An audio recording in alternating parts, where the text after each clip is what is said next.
Hello दोस्तों, welcome to horror podcast creepy stories. आज की कहानी है हॉन्टेड कैमरा। रोशनी शाम के वक्त समुंदर किनारे खाली पाँव टहल रही थी और ठंडी ठंडी हवाओं का आनंद ले रही। अचानक उसे अपने तलवे पे कुछ अजीब सा महसूस हुआ। वो रुक गई और उसने देखा कोई काले रंग की चीज़ समुंदर में उस गीली मिट्टी वाले ज़मीन पर आधी अंदर और आधी बाहर निकली हुई है।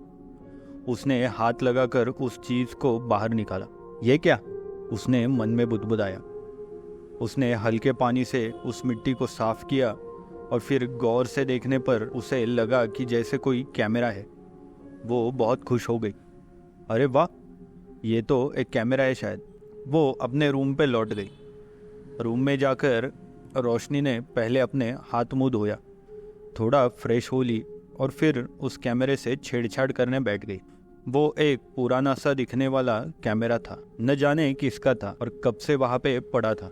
आज रोशनी के हाथ लगा या यूं कहो पैर लगा। इतने में किसी ने रोशनी के कंधे पर ठप से हाथ रख दिया। रोशनी चौंक गई। अरे रिलैक्स, मैं हूँ यार। रोशनी की दोस्त मेघा हंसते हुए बोली। ओह, मैं चौंक गई थी। ऐसे अचानक कोई कंधे पर हाथ रखता है क्या? रोशनी ने कहा। मेघा हंसने लगी। अरे तू कर क्या रही है यार, और ये तेरे हाथ में क्या है, दिखा जरा। मेघा ने सवालियत अंदाज में कहा। ये समुद्र किनारे मिला। रोशनी ने मुस्कुराते हुए कहा। Polaroid camera? मगर ये काम तो शायद नहीं कर रहा। देखो, बटन दबाने पर कुछ नहीं आ रहा है। मेघा ने कैमरे का जायजा लेते हुए बोला। अच्छा, क्या पता शायद रह रहकर खराब हो गया हो। रोशनी मायूस होते हुए बोली। तू भी ना, क्या क्या उठा लाती है। कभी रंगीन शंख, कभी टूटी पायल और अब ये खराब कैमरा। तू टहलने जाती है या ये सारी चीज़ें चुनने जाती है? मेघा ने चिढ़ाते हुए बोली और उठकर किचन की तरफ जाने लगी। ओ हेलो, मैं तुमको सामान चुनने वाली लगती हूँ? रोशनी मेघा पर बिगड़ते हुए बोली। अच्छा छोड़ ये सब, चल बाजार चल, सामान ले आते। किचन में खाने की कोई सामग्री नहीं है, सिर्फ हवा और पानी है। मेघा ने झोला पकड़ते हुए कहा। रोशनी ने कैमरा को पलंग के पास वाले टेबल पर रख दिया और दोनों स्कूटी पर निकल गए। रोशनी और मेघा रूममेट्स थी। पिछले 1 साल से ये दोनों साथ साथ थे। दोनों काम भी एक ही ऑफिस में करते। इधर बंद कैमरे में कुछ हलचल होने लगी, कुछ आवाजें आने लगी, मगर रोशनी और मेघा तो थे ही नहीं घर में। कुछ देर बाद रोशनी और मेघा बाजार से लौट कर आए। झोली भर सब्जियां और बाकी की जरूरी चीजें साथ थे। रूम में दाखिल होते ही रोशनी को थोड़ा अजीब सा महसूस हुआ। घुटन सा लग रहा था। शायद रूम में हवा गर्म हो गई थी, इसलिए पर्दे हटा के खिड़कियां खोल दिया उन्होंने। मेघा सामान लिए किचन की तरफ गई। रोशनी जाकर पलंग पर बैठ गई। फिर उसने गौर किया कि कैमरा गायब है। उसने इधर उधर देखा, टेबल के नीचे पड़ा हुआ मिला। ये नीचे कैसे गिर गया? उसने कैमरे को उठाया और फिर से उसमें उंगली करने लगी। अचानक उसे ऐसा लगा जैसे किसी ने उसकी तस्वीर ली हो पीछे से। कैमरे की खिचक वाली आवाज आई। एक हल्की फ्लैश लाइट भी महसूस हुआ था। रोशनी चौंक कर पीछे मुड़कर देख ही रही थी कि सब नॉर्मल था।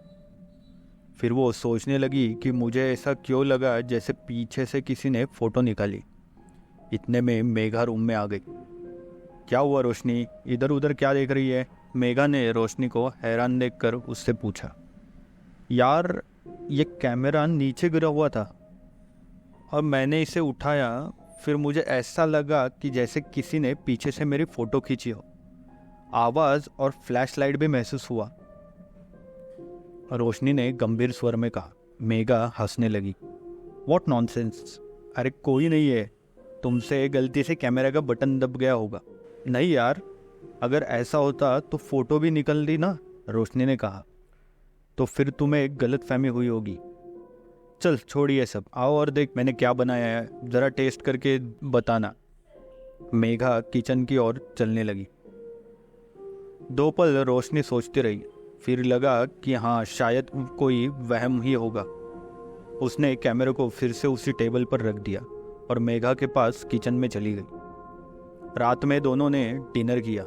इधर उधर की बातें की और सो गई। रोशनी, उठ, तैयार हो, ऑफिस नहीं जाना क्या? मेघा ने उसे हिलाते हुए पूछा। अरे रोशनी, तेरा शरीर तो आग की तरह तप रहा है, काफ़ी गर्म लग रहा है। तेरी तबीयत तो ठीक है ना? मेघा ने रोशनी के माथे पर हाथ रखा। सच में काफ़ी गर्म था। पता नहीं, मेरा बदन थोड़ा दर्द कर रहा है और कपकपी सी लग रही है, रोशनी ने मुरझाए हुए आवाज़ में जवाब दिया। ओह, मैं एक काम करती हूँ, नीचे से दवाई ले आती हूँ। तू आज ऑफिस मत आना, आराम कर, शाम तक ठीक हो जाएगी। मेघा नीचे गई और दवाई ले आई। मेघा ने दवा रख दी और वो ऑफिस चली गई।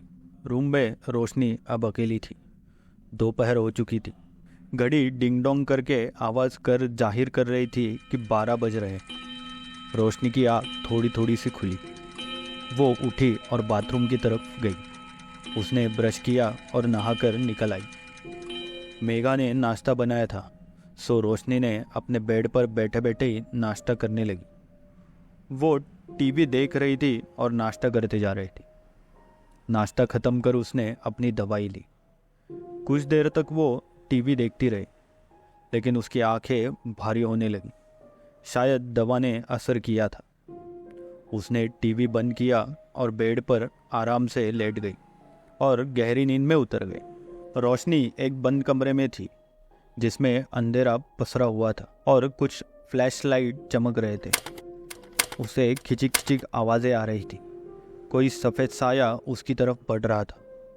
रोशनी मदद के लिए मुंह खोलकर चीखने जा रही थी कि धीरे धीरे वो सफ़ेद धुआं जैसे परछाई रोशनी के करीब आया। फिर उसने मुंह में अंदर चला गया। रोशनी अचानक से नींद से जाग गई और अपने बिस्तर पर बैठ गई। ये एक सपना था, एक बुरा सपना। रोशनी के चेहरे और शरीर में पसीना था। कमरे में अंधेरा पसरा था। पंखा भी बंद पड़ा था। बिजली गुल थी। रोशनी उठी और खिड़की के पर्दों को एक तरफ कर दिया, जिससे रूम में थोड़ा उजाला हुआ। रोशनी बाहर की तरफ झांकी रही थी कि मौसम बहुत खुशनुमा था। हल्की हल्की हवाएं बह रही थी। आसमान बादलों से घिरा हुआ था। इतने में अचानक कुछ गिरा। रोशनी चौंक कर मुड़ी। वो बेड के पास आई तो कैमरा नीचे गिरा हुआ मिला। लगता है हवा से गिर गया। उसने कैमरे को उठाया और फिर से उसमें उंगली करने लगी। चलता कम है और गिरता ज़्यादा है, ऐसा कैसा कैमरा है तू? रोशनी उस कैमरे से बड़बड़ाने लगी। रोशनी ने उसमें एक बटन दबा दिया। अचानक एक लाल बत्ती जल उठी। अरे, यह काम कर रहा है। रोशनी उत्सुक हो गई। उसने कैमरे पर अपनी आंख टिकाई और रूम में दीवार पर क्लिक किया। फिर एक लाइट जली और कैमरे में से एक फ़ोटो निकल आया। रोशनी ने देखा फ़ोटो में कुछ खास नज़र नहीं आया क्योंकि रूम में ज़्यादा उजाला नहीं था, लेकिन रोशनी पूरी उत्तेजित थी। उसने सोचा बाहर निकल जाए, मौसम भी मस्त है और अब उसकी तबीयत भी ठीक थी और कैमरा भी चलने लगा था। वो तुरंत हाथ मुंह धोकर कपड़े चेंज कर निकल गई। नीचे गई तो बिल्डिंग के गार्ड मोहन चाचा उसे मिले। अरे रोशनी बेटा, अब तबीयत कैसी है तुम्हारी? मोहन ने पूछा। आपको कैसे पता कि मेरी तबीयत खराब थी? रोशनी ने पूछा। अरे आज तुमको ऑफिस जाते नहीं देखा। मेघा बिटिया से पूछा कि अकेली कहाँ जा रही हो, तो उसने बताया था कि तुम्हारी तबीयत आज थोड़ी खराब है। ओह, इतने में रोनी भौंकने लगा। लो, अब रोनी भी तुम्हें देख खुश हो गया शायद। रोनी मोहन का कुत्ता था जो हमेशा उसके साथ रहता था। इस बिल्डिंग की रखवाली करता था। अरे मेरे प्यारे रोनी, कैसे हो? रोशनी रोनी से सिर और गर्दन पर हाथ फेरने लगी। अरे बिटिया, ये तुम्हारे हाथ में क्या है? मोहन चाचा ने पूछा। ओह, ये तो एक कैमरा है।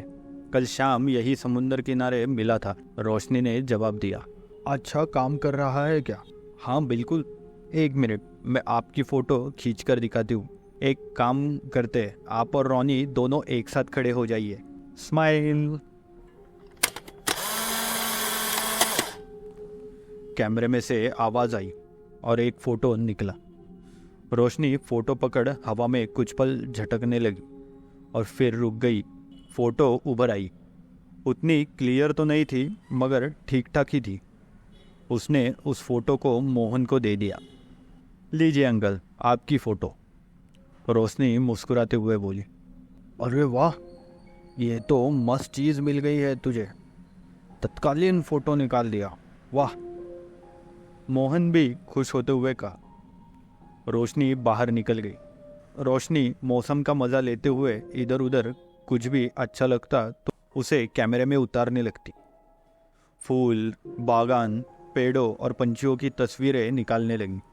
एक पेड़ पर उसने 2 कौवे बैठे देखे जो उसे अच्छे लगे। उसने तुरंत उनकी तस्वीर निकाल ली। चलते चलते अब वो एक छोटे से पार्क में गई। वो एक खाली बेंच पर जाकर बैठ गई।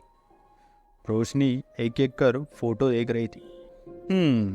नॉट बैड, ठीक ठाक ही फोटो खींच लेती हूँ मैं। रोशनी खुद को ही खुद की तारीफ करने लगी।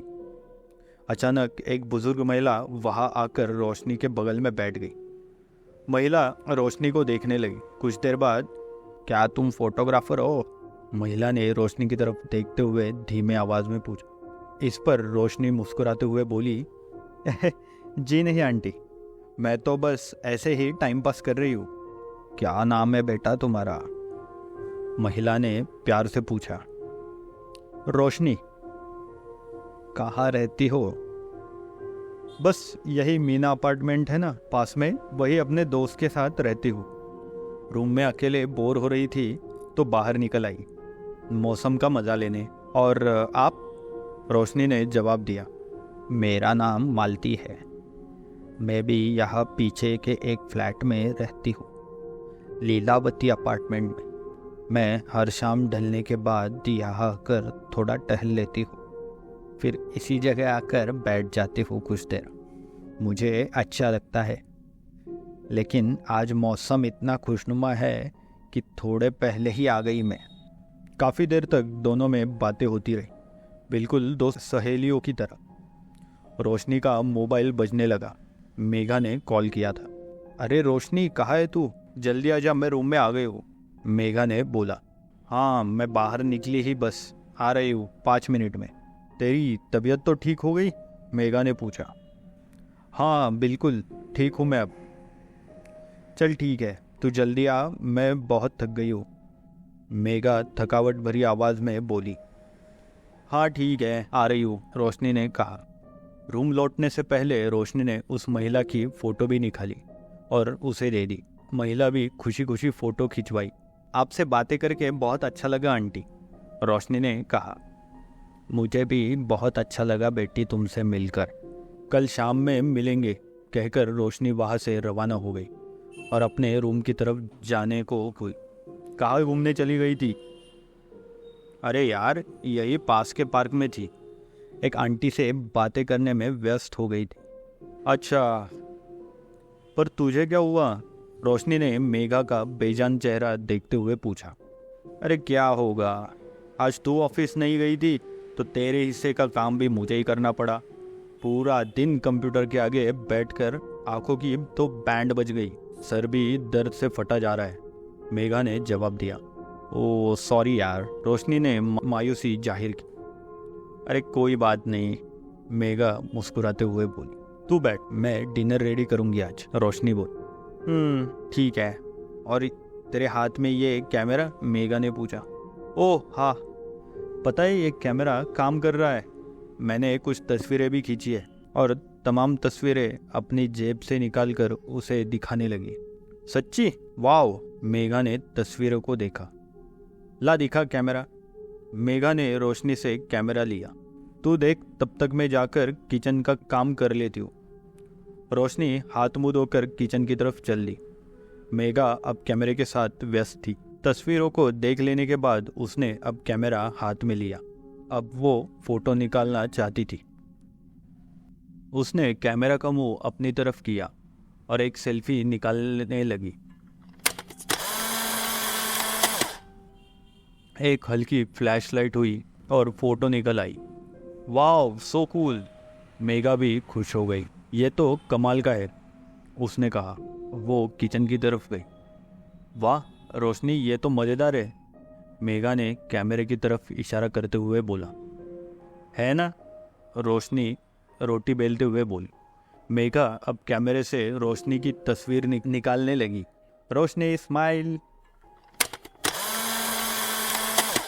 कैमरे से फोटो निकल आई। एक और साथ में सेल्फी लेते हैं।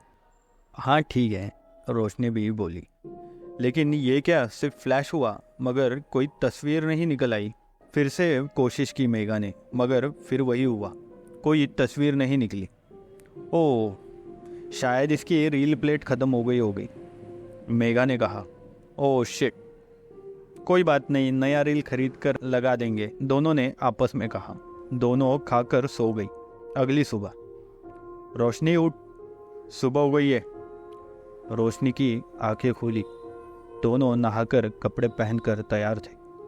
दोनों ने नाश्ता किया और ऑफिस के निकलने लगे। नीचे पहुंचते ही दोनों के कदम रुक गए। सामने एक गेट के पास लोगों की भीड़ जमा हुई थी। पास जाकर देखा तो मोहन चाचा यानी गार्ड की लाश पड़ी हुई थी। उसके चेहरे से खून ही खून निकल पड़ा था और शरीर पर जख्मों के गहरे निशान थे, जिन पर मक्खियाँ भिनभिना रही थी। ऐसे लग रहा था जैसे किसी ने नुकीले या तेज चाकू से काट डाला हो। लाश से बहुत बदबू आ रही थी। वहाँ पुलिस भी मौजूद थी। इंस्पेक्टर लाश का मुआयना कर रहे थे। लेकिन बात इतनी ही नहीं थी। गेट के बाहर सड़क पर भी एक लाश थी, लेकिन ये किसी इंसान की नहीं बल्कि एक कुत्ते की थी, जिसे देखकर साफ जाहिर हो रहा था कि उसको किसी गाड़ी ने कुचला है। कुत्ते की अतड़ियाँ बाहर सड़क पर फैली पड़ी थी और उस पर मक्खियाँ भिनभिना रही थी। किसी को नहीं मालूम था कि ये सब कैसे हुआ। रोशनी ये सब देखकर सोच रही थी कि कल शाम को ही तो सब ठीक था। मैं मिली थी और बात किया था, फ़ोटो भी खींची थी। फिर यह अचानक यह हादसा कैसे हुआ होगा? पुलिस ने पूछने पर कुछ लोगों ने कहा, साहब कल शाम से रोनी वो कुत्ता काफ़ी भौंक रहा था। आते जाते लोगों पर भी भौंकने लगा था, किसी पागल कुत्ते की तरह। कभी भौंकता, कभी मियाता।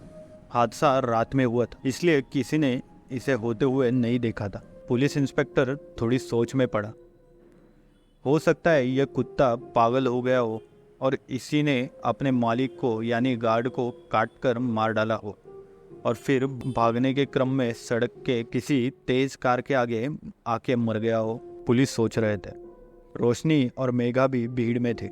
रोशनी पुलिस और लोगों की ये सब बातें सुनकर हैरान हुई। ऐसा कैसे हो सकता है? अचानक कोई कैसे पागल हो जाएगा और काटने लगेगा, जबकि कल तो सब ठीक था। पुलिस को लाश के शर्ट के ऊपरी जेब में से एक फोटो मिला, खून से रमारम हुआ था। ये वही फोटो था जो रोशनी ने अपने कैमरे से निकाला था। रोशनी ने देखा वो फोटो खून से तरबतर था। ए रोशनी चल, हमें लेट हो रहा है, चल ऑफिस भी तो जाना है, मेघा रोशनी को हिलाते हुए बोली। रोशनी और मेघा वहाँ से निकल गई। पूरा दिन रोशनी के जहन में वही गार्ड और कुत्ते के मौत का हादसा घूम रहा था। वो काम में ध्यान नहीं लगा पा रही थी। लंच टाइम में भी रोशनी खामोशी थी। क्या हुआ तुझे? मेघा ने पूछा। कुछ नहीं यार। तो फिर इतनी उदास क्यों दिख रही है? वो हमारे गार्ड अंकल और रोनी का हादसा मेरे जहन में घूम रहा है। ओह बुरा है, अब जो भी हुआ उसमें हम क्या कर सकते हैं, मेघा ने रोशनी को समझाते हुए कहा। ऑफिस से लौटते वक्त रोशनी रास्ते में उतर गई। मेघा तू जा यार, मैं थोड़ा बाहर घूमकर थोड़ी देर में ही आ जाऊंगी, रोशनी ने कहा। ठीक है, जैसी तेरी मर्जी, लेकिन ज़्यादा सोचना मत, और हाँ जल्दी आ जाना। रोशनी चलने लगी। वो पार्क की तरफ जा ही रही थी जहाँ वो शाम को उस महिला को मिली थी। सोची कि वहाँ जाकर बैठ जाती हूँ, और थोड़ी सी बातें करूँगी तो शायद अच्छा लगेगा। अभी वो आगे चली रही थी कि उसे रास्ते पर 2 कौवे मरे पड़े दिखे। ऐसा लगा था जैसे कुछ देर पहले ही उनकी मौत हुई हो, मगर खून का कोई निशान नहीं था, बस पड़े हुए थे। रोशनी ये देख बहुत भावुक हो गई। पहले गार्ड और रोनी, और अब इन पंछियों की लाश। आखिर सुबह से शाम यही देखने को क्या मिल रहा है? रोशनी सोच में पड़ गई। क्या ये एक मनुष्य दिन है? वो आगे बढ़ गई, लेकिन अब उसे एक और धक्का लग गया। जब वो उस जगह की ओर गई जहां रोशनी और वो महिला पिछली शाम को एक साथ थे, वहां भी लोगों की भीड़ थी। रोशनी का दिल जोर जोर से धड़कने लगा। अब क्या हो गया? ये भीड़ क्यों? उसने खुद में सोचा। रोशनी जब नज़दीक पहुंची तो देखा कि एक महिला की लाश पड़ी थी। ये मालती थी, वही महिला जो पिछली शाम रोशनी से मिली थी।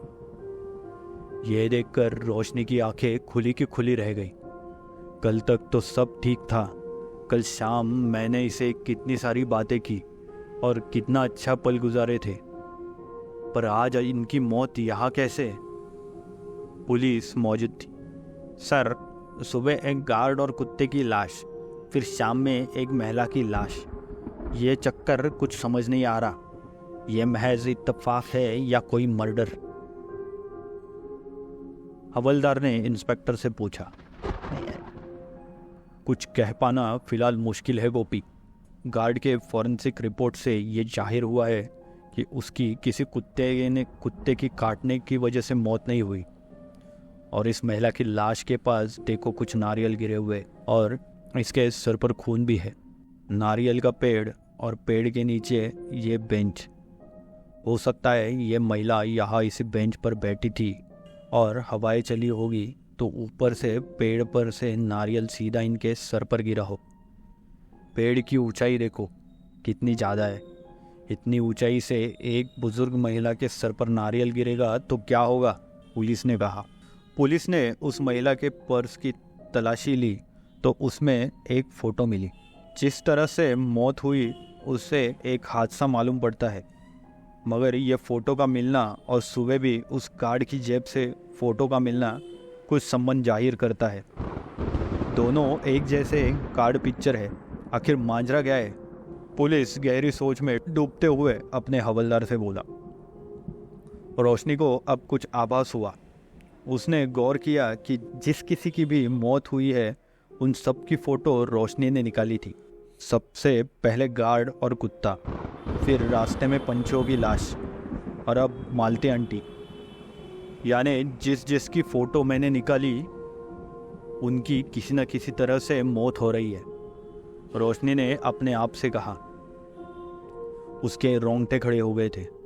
उसे बहुत ज़्यादा घबराहट होने लगी थी, ये जानकर कि यह सब उस कैमरे की वजह से हुआ है। ओह शिट, यानी अगला नंबर मेघा का। उसने तुरंत मेघा को कॉल किया। Hello hello Megha, hello Megha, Megha तुम ठीक तो हो ना? रोशनी घबराई हुई थी। हाँ रोशनी, मैं ठीक हूँ। मुझे क्या होगा? तू ऐसे क्यों पूछ रही है? मेघा मेघा तू तू तू बस अपना ख्याल रखना, मैं बस तुरंत आ रही हूँ। रोशनी हड़बड़ा कर कॉल रखती है। मेघा को समझ नहीं आया आखिर क्या हो रहा है। रोशनी अपने बिल्डिंग की तरफ दौड़ लगा देती है, जल्द से जल्द पहुँचने की कोशिश करती है। इधर मेघा आराम से रूम में बैठे टीवी देख रही थी। कुछ देर में दरवाज़ा ज़ोर ज़ोर से बजने लगा। मेघा ओपन द डोर, जल्दी, रोशनी की ये आवाज़ थी। मेघा हड़बड़ाकर उठी और दरवाज़ा खोल दिया। रोशनी पसीने से लथपथ हांफते हुए अंदर आई। अरे रोशनी, धीरे धीरे, क्या हुआ तुझे? इतनी परेशान क्यों है? मेघा हैरान थी। मेघा, मुझे मालूम चल गया है कि अपने गार्ड और रोनी को किसने मारा, रोशनी ने कहा। क्या मतलब? ये कैमरा, इस कैमरे की वजह से वो मरे हैं। व्हाट? क्या बोल रही है रोशनी तू? मेघा चिल्लाते हुए बोली। लगता है तेरे पर उस गार्ड और उस कुत्ते रोनी की मौत का कुछ ज़्यादा ही सदमा चढ़ा है। कुछ भी बोल रही है। मैं सच कह रही हूँ। मैंने जिन जिन लोगों की तस्वीरें इस कैमरे से निकाली है उन सब की मौत हो गई है। याद है कल शाम मैंने कैमरे के साथ बाहर निकली थी। हाँ तो मैं सबसे पहले गार्ड अंकल से मिली थी, फिर उनकी तस्वीर निकाली थी। उसके बाद मैंने 2 कौवों के फ़ोटो खींचे थे, वो भी मुझे उसी रास्ते में मरे मिले। कल शाम में एक महिला से मिली थी, उनकी भी तस्वीर निकाली थी मैंने। और आज उनसे मिलने गई थी, लेकिन पार्क में उनकी लाश मिली। रोशनी की आंखें डर से पड़ी थी और वो काँप रही थी। ऐसा कैसे हो सकता है? मेघा को कुछ समझ नहीं आ रहा था। वो यकीन नहीं कर पा रही थी, लेकिन रोशनी की आंखें उसे यकीन दिला रही थी कि वो सच बोल रही थी। उस कैमरे से तो मैंने अपनी भी फ़ोटो निकाली थी, पर मुझे तो कुछ नहीं हुआ। अब तक बस इतना ही बोल पाई थी मेघा कि तभी कुछ सरसराहट महसूस हुई। मेघा और रोशनी खामोशी से इधर उधर नज़रें घुमाने लगी। तभी अचानक टीवी हिलने लगा और फिर एक झटके में टीवी फूट गया और सारे कांच मेघा के जिस्म में तीर की तरह घुस गए। मेघा के चेहरे में छोटे छोटे कांच के टुकड़े घुस चुके थे और उसकी आंखों में भी कांच ही कांच थी। चेहरा खून से लथपथ हो चुका था। रोशनी साइड में खड़ी थी, इसलिए उसके ऊपर कोई कांच नहीं आई। अपने दोस्त की यह हालत देख वो पगला सी गई। वो रोने लगी। मेघा मेघा मेघा तड़प तड़प कर मर गई। रोशनी को समझ आ गया था कि अब उसकी अपनी बारी थी। वो तुरंत उठी और उस कैमरे को तोड़ने लगी। उस कैमरे को उसने हाथ में लेकर दीवार पे जोर से फेंक मारा, मगर कैमरा टूटने की बजाय किसी रबर जैसी गेंद की तरह इधर उधर उछलने लगा। ये देख रोशनी और ज़्यादा डर गई। वो अब भागने की कोशिश करने लगी, मगर तभी किचन से कुछ आवाज़ें आई। रोशनी डरते डरते किचन में गई। उसने देखा फ्रिज हिल रहा था। उसने जैसे तैसे हिम्मत करके फ्रिज का दरवाज़ा खोला। उसमें से सफ़ेद ठंडी हवा बाहर निकलने लगी और पलक झपकते ही हर तरफ वो किसी मोटे धुएं की तरह पूरे रूम में फैल गए। हवा इतनी ज़्यादा थी कि उसे कुछ ठीक से दिखाई तक नहीं दे रहा था। पूरा रूम किसी बर्फीले पहाड़ जितना ठंडा हो चुका था। रोशनी ठंड से बुरी तरह ठिठुर गई थी। वो भागने के लिए रूम के दरवाजे को खोल ही रही थी, लेकिन दरवाज़ा जैम हो चुका था। रोशनी का शरीर ठंडा होने लगा था। उसकी नसें जमने लगी थी। खून का प्रवाह थमने लगा था। वो चीखने की कोशिश कर ही रही थी मुंह फाड़ कर, मगर उसके हलक से आवाज़ तक नहीं निकल पा रही थी। बत्ती गई हुई थी, सिर्फ सफ़ेद हवा नज़र आ रही थी। फिर खिचिक खिचिक खिचिक आवाज़ें होने लगी। फ्लैश चमकने लगे, बिल्कुल उसके सपने जैसे हो रहा था। उसमें उसे सफ़ेद हवा में कोई साया नज़र आया। रोशनी अब भी चीखने की पूरी कोशिश कर रही थी, लेकिन धीरे धीरे वो साया उसके करीब आने लगा और फिर रोशनी के मुंह के अंदर घुसने लगा। रोशनी की आंखें बड़ी हो गई। उसके हाथ पैर सुन्न हो चुके थे और फिर सारा सफ़ेद ठंडी हवा रोशनी के भीतर समा गया। रोशनी वही फर्श पर गिर पड़ी। उसका सारा शरीर सफ़ेद हो चुका था, जैसे कोई इंसान कई दिनों के बाद किसी बर्फ से निकला हो। उसके होठ सफ़ेद और सूखे हुए थे। और आँख बड़ी बड़ी खुली की खुली रह गई थी। रोशनी की भी बुरी तरह से मौत हो गई। बाद में कुछ देर बाद पुलिस को रूम में रोशनी और मेघा की लाश बरामद हुई, और वो कैमरा भी, और उनकी तस्वीरें भी। पुलिस को समझ आ गया था कैमरे की तस्वीरें और इन मौत के बीच गहरा संबंध था, लेकिन पुलिस कभी पता नहीं कर पाई वो कैमरा किसका था और कहाँ से आया था। बहरहाल उस एक रहस्यमयी हॉन्टेड कैमरे को उस शहर के म्यूजियम में रख दिया गया, हमेशा हमेशा के लिए, ताकि और किसी की उस कैमरे से मौत ना हो सके। थैंक यू दोस्तों। आपको आज की कहानी कैसी लगी हमें कमेंट में ज़रूर बताएं।